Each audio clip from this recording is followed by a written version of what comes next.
Hello friends, welcome to high study. CRPF central reserve police force की ओर से एक रिक्रूटमेंट निकाली गई है। ये रिक्रूटमेंट आप लोगों की ग्रुप बी की पोस्ट है, ग्रुप सी की पोस्ट है और सारी की सारी जो भी पोस्ट है आप लोगों की non ministerial and non gazetted type की पोस्ट है। जो पोस्ट रहेगी आप लोगों की सब इंस्पेक्टर की रहेगी और एएसआई असिस्टेंट सब इंस्पेक्टर की पोस्ट है। उसके बाद इम्पोर्टेंट डेट्स देख लेते हैं कि कब से इसका फॉर्म स्टार्ट होगा। तो date of submission of online application, तो 1 मई 2023 से आप लोग इसका फॉर्म भर सकते हैं और फॉर्म भरने की जो लास्ट डेट है वो रहेगी आप लोगों की 21 मई। 21 मई तक आप लोग ये फॉर्म भर सकते हैं।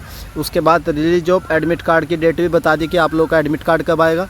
तो 13 जून को आप लोगों का एडमिट कार्ड आएगा और जो एग्ज़ाम डेट है वो भी इन्होंने ऑलरेडी नोटिफिकेशन में मेंशन कर रखी है कि आप लोगों का जो एग्ज़ाम है वो 24 जून से लेकर के 25 जून के बीच कंडक्ट करवाया जाएगा। तो ये इंपॉर्टेंट डेट्स हैं। अब देख लेते हैं क्या क्या इसमें कौन कौन ये फॉर्म भर सकता है, क्या क्या इसकी एलिजिबिलिटी क्राइटेरिया है। सारी की सारी इन्फॉर्मेशन आप लोगों को मैं दे रहा हूँ। तो सबसे पहले देख लेते हैं कि इस जॉब का जो पे स्केल रहेगा क्या रहेगा। जो सब इंस्पेक्टर रहेगा आप लोगों का ग्रुप बी में आता है ये, इसका जो पे लेवल रहेगा पे लेवल 6 रहेगा और 4200 ग्रेड पे रहता है। और 4200 ग्रेड पे में जो आप लोगों का बेसिक बनता है वो 35,400 बनता है। उसी तरीके से नेक्स्ट देख लेते हैं सब इंस्पेक्टर क्रिप्टो वाली में भी 35,400 रहेगा। सब इंस्पेक्टर आप लोगों का टेक्निकल वाला भी लेवल 6 का है, सब इंस्पेक्टर सिविल वाला भी लेवल 6 का है। उसके बाद नेक्स्ट देख लेते हैं जो आप लोगों का एएसआई है असिस्टेंट सब इंस्पेक्टर, ये ग्रुप सी की पोस्ट है। इसका लेवल 5 रहेगा, 29,200 इसका बेसिक होगा। और जो असिस्टेंट सब इंस्पेक्टर ड्राफ्ट्समैन में है ये भी ग्रुप सी के अंडर में आती है, लेवल 5 रहेगा और 29,200 इसका बेसिक रहेगा। उसके बाद देख लेते हैं कि वैकेंसी पोस्ट वाइज वैकेंसी किस पोस्ट की कितनी है। तो सब इंस्पेक्टर जो आरओ में है तो अनरिजर्व की 8 है, इकोनॉमिकल विकेट सेक्शन की 2, टोटल 19 वैकेंसी है। क्रिप्टो में 7 वैकेंसी है, टेक्निकल में 5 वैकेंसी है और जो सिविल में आप लोगों की मेल में 20 वैकेंसी है। उसके बाद जो एएसआई की 146 वैकेंसी है। नेक्स्ट देख लेते हैं जो एएसआई ड्राफ्ट्समैन है उसमें जो वैकेंसी है उसमें 15 वैकेंसी है। टोटल जो नंबर ऑफ़ वैकेंसी है 212 है। कैटेगरी वाइज वैकेंसी आप लोग चेक कर सकते हैं किस कैटेगरी में कितनी वैकेंसी है। उसके बाद जो आप लोगों का रिजर्वेशन तो दिया जाएगा as per the government, reservation SC ST OBC को दिया जाएगा। नेशनल ये तो कुछ इन्फॉर्मेशन है नहीं। एज लिमिट देख लेते हैं कि एज लिमिट कब से काउंट होगी, ये भी आप लोगों का डाउट रहता है। तो जो सब इंस्पेक्टर रहेगा उसकी जो एज है below 30 years age on the closing date of 21 मई जो आप लोगों की क्लोजिंग डेट है तो उससे पहले आप लोगों की जो एज है 30 ईयर्स होनी चाहिए। उसके बाद कैंडिडेट शुड नॉट बोर्न, और मिनिमम जो आप लोगों की एज है 1993 के बाद कैंडिडेट बोर्न नहीं होना चाहिए। और जो सिविल वाला है उसमें भी आप लोगों की जो एज है वो 21 से 30 साल के बीच में होनी चाहिए as of now closing date of application form. उसके बाद देख लेते हैं एज रिलैक्सेशन, तो आप लोग ऑलरेडी जानते हैं SC ST OBC को एज रिलैक्सेशन दिया जाता है, एक्स सर्विसमैन को भी एज रिलैक्सेशन दिया जाता है। उसके बाद देख लेते हैं बाकी जो इन्फॉर्मेशन आप लोगों को देनी है जो इम्पोर्टेंट है वही मैं आप लोगों को बताऊँगा। इसमें जो मेन क्राइटेरिया रहता है कि एजुकेशन क्वालिफिकेशन क्या है, एलिजिबिलिटी क्राइटेरिया क्या है, इसका कौन कौन ये फॉर्म भर सकते हैं वो देख लेते हैं। जो आप लोगों का सब इंस्पेक्टर है आरओ वाला, तो इसमें क्या है आप लोगों की जो एलिजिबिलिटी है बैचलर डिग्री और equivalent from recognised university with mathematics या फिजिक्स और computer science as a subject. आप लोगों के पास सिंपल बैचलर डिग्री होनी चाहिए और वो कोई किसी भी फील्ड में आप लोगों ने बैचलर डिग्री कर रखी हो, BA कर रखी हो, BSc कर रखी हो, BA कर रखी हो आप लोगों ने, BSc कर रखी हो या BCom कर रखी हो या MCom कर रखी हो, कुछ भी आप लोगों ने बैचलर डिग्री कर रखी है इरिस्पेक्टिव ऑफ द कैटेगरी, तो आप लोग ये फॉर्म भर सकते हैं सब इंस्पेक्टर आरओ के लिए, या कोई भी है इक्विवेलेंट भी चलेगा। उसके बाद सेम है जो क्रिप्टो वाला डिपार्टमेंट है उसमें भी बैचलर डिग्री चलेगी या फिर इक्विवेलेंट वही है, चाहे आप लोग BSc BSc कुछ भी कर रखा हो। टेक्निकल वाला जो डिपार्टमेंट है उसकी देख लेते हैं कि उसको कौन भर सकता है। तो BTech करी होनी चाहिए आप लोगों के पास, फिर या फिर इक्विवेलेंट होनी चाहिए इन इलेक्ट्रॉनिक्स या टेलीकम्युनिकेशन या computer science as a main subject. तो इन्होंने BTech की फील्ड दे दी कि BTech किस फील्ड में की होनी चाहिए। आप लोगों ने इलेक्ट्रॉनिक्स में कर रखी हो या टेलीकम्युनिकेशन में कर रखी हो या कंप्यूटर साइंस में कर रखी हो। उसके बाद देख लेते हैं सब इंस्पेक्टर जो सिविल वाला मेल वाला, तो इसमें आप लोग intermediate with three year diploma in civil engineering, तो आप लोगों के पास सिविल इंजीनियरिंग का डिप्लोमा होना चाहिए सब इंस्पेक्टर सिविल वालों के लिए। अब देख लेते हैं एएसआई के लिए असिस्टेंट सब इंस्पेक्टर के लिए 10th क्लास आप लोगों ने पास कर रखी हो with 3 year diploma in radio engineering या फिर electronics computer from recognised university.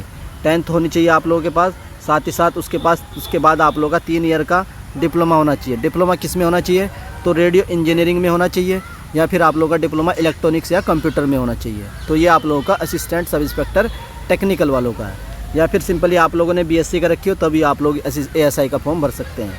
उसके बाद ASI ड्राफ्ट्समैन का देख लेते हैं। तो इसमें पास इन मैट्रिक्स आप लोगों ने 10th का रखी हो, general science and mathematics with recognise with 3 year diploma भी इसमें भी आप लोगों का 3 साल का डिप्लोमा होना चाहिए। किस में होना चाहिए? सिविल हो, मैकेनिकल हो या इंजीनियरिंग हो। तो आई होप आप लोगों को जो क्वालिफ़िकेशन है वो समझ आ गई होगी इसकी। अगर अभी भी आप लोगों का इस क्वालिफ़िकेशन से रिलेटेड कोई भी डाउट रहता है कि सर इसकी क्वालिफ़िकेशन हमें समझ में नहीं है, तो आप लोग मुझे कमेंट करके पूछ लीजिएगा, उसका रिप्लाई मैं आप लोगों को कमेंट बॉक्स में दे दूँगा। अब कुछ एक्स्ट्रा इन्फॉर्मेशन देख लेते हैं। All candidate who are declared qualified, जो आप लोग रिटर्न टेस्ट में जो क्वालिफाई होंगे required to produce their relevant certificate, तो जो भी आप लोगों के सर्टिफिकेट्स मांगे जाएंगे वो सारे के सारे सर्टिफिकेट आप लोगों के पास 21 मई 2023 से पहले अवेलेबल होने चाहिए। उससे पहले सारे के सारे डॉक्यूमेंट्स आप लोग अपने रेडी रखिएगा जब भी आप लोग क्वालिफाई होंगे।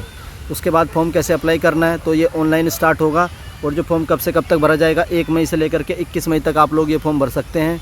उसके बाद एप्लीकेशन फ़ी भी आप लोगों की रहती है कि एप्लीकेशन फ़ी कितनी है, तो एग्जामिनेशन फीस 200 रहेगी for sub inspector and ₹100 for assistant sub inspector male candidate of the general EVS and OBC only. तो जो फीस रहेगी आप लोगों की, जो SI की फ़ीस है वो आप लोगों की 200 रुपये है, और जो ASI की फ़ीस है आप लोगों की असिस्टेंट सब इंस्पेक्टर की, इसकी फ़ीस आप लोगों की 100 रुपीज़ है। जो कैटेगरी वाले कैंडिडेट हैं SC ST एक्स सर्विसमैन, ये इनकी और फीमेल कैंडिडेट, ध्यान रखें जो गर्ल्स है फीमेल कैंडिडेट है उनकी कोई भी फ़ीस नहीं लगेगी, उनकी फ़ीस 0 है, वो क्या फ़ीस से एग्जेम्प्टेड मिले हैं। उसके बाद देख लेते हैं fee can be paid online through भीम, ऑनलाइन आप लोग फ़ी को पे कर सकते हैं, और फ़ी जो आप लोगों की 21 मई से पहले आप लोगों को अपनी फ़ीस पे करनी होगी। उसके बाद जो आप लोगों का सेंटर एग्ज़ाम सिटी कहाँ पर होगा वो भी इन्होंने बता दिया कि कौन कौन सी स्टेट में कौन कौन सी सिटी में आप लोगों का एग्ज़ाम कंडक्ट करवाया जाएगा। आंध्र प्रदेश में शिमोगा में करवाया जाएगा, अनंतपुर देख सकते हैं। तो ये सारे डिस्ट्रिक्ट आप लोग ध्यान से देख लीजिएगा कि कहाँ कहाँ आप लोगों को अपना एग्ज़ाम सेंटर देना है। तो ऑलमोस्ट सारे स्टेट दे रखे इन्होंने। उसके बाद जो मेन डाउट रहता है कि सर इसका एग्ज़ाम पैटर्न क्या होगा, स्कीम ऑफ द एग्जामिनेशन क्या है, तो वो देख लेते हैं। The examination will consist of the written examination, आप लोगों का CBT कंडक्ट करवाया जाएगा। उसके बाद आप लोगों का फिजिकल स्टैंडर्ड टेस्ट, उसके बाद आप लोगों का फिजिकल होगा, फिजिकल के बाद आप लोगों का डॉक्यूमेंट वेरिफिकेशन होगा, देन आप लोगों का मेडिकल होगा। Final are the state of the examination are mandatory, उसके बाद आप लोगों को फाइनल जॉब दी जाएगी।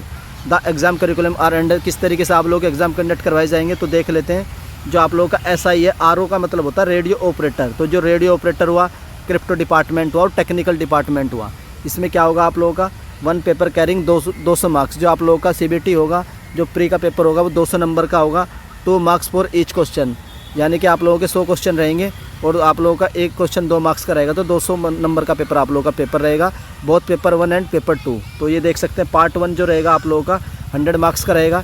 इसमें जो आप लोगों के पूछे जाएंगे रीजनिंग और रहेगी आप लोगों के 20 क्वेश्चन 40 मार्क्स के, जनरल नॉलेज रहेगी 20 क्वेश्चन 40 मार्क्स के, ग्रामर रहेगी 10 क्वेश्चन 20 मार्क्स के। ये पार्ट 1 आप लोगों का CBT 1 का।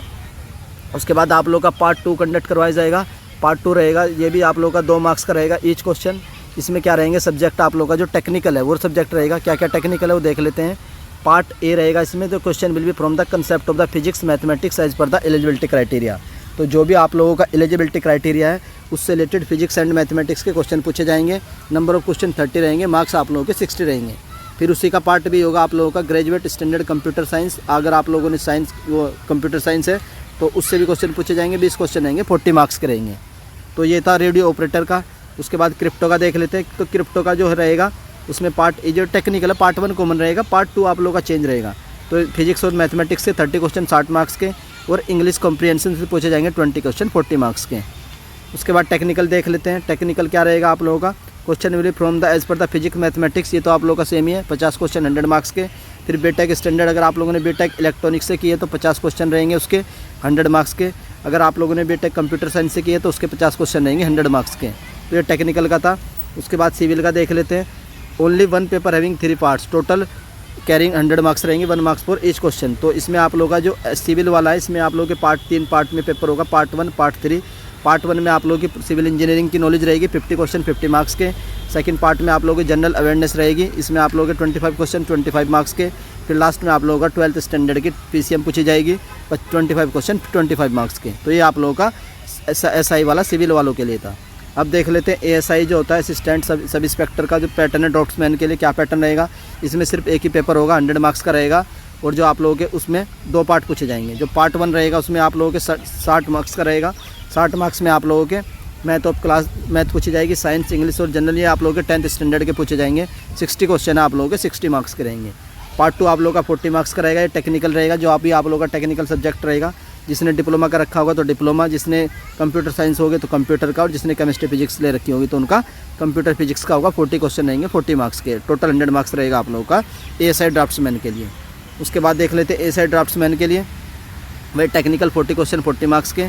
अगर आप लोगों ने मैकेनिकल इंजीनियरिंग से किया तो आप लोगों के 40 क्वेश्चन पूछे जाएंगे 40 मार्क्स के।